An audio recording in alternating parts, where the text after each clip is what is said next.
How to fix keeps crashing in Moto G17 power. First of all, restart device. Swipe down, open quick setting panel. Click on power off icon. Click on restart. After click on restart, restart your device. Now go back.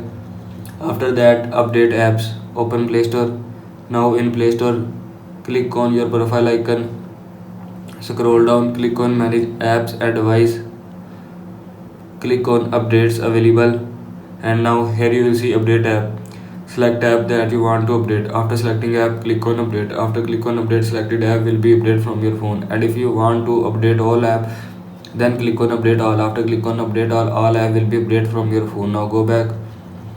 After that, software update. Open setting.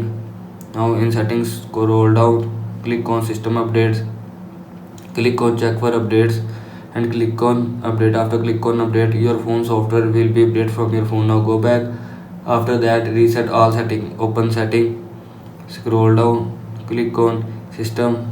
Scroll down. Click on reset options.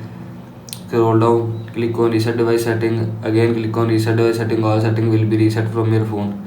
This is how you can fix keeps crashing in Moto G17 power. I hope so you like this video and thanks for watching this video.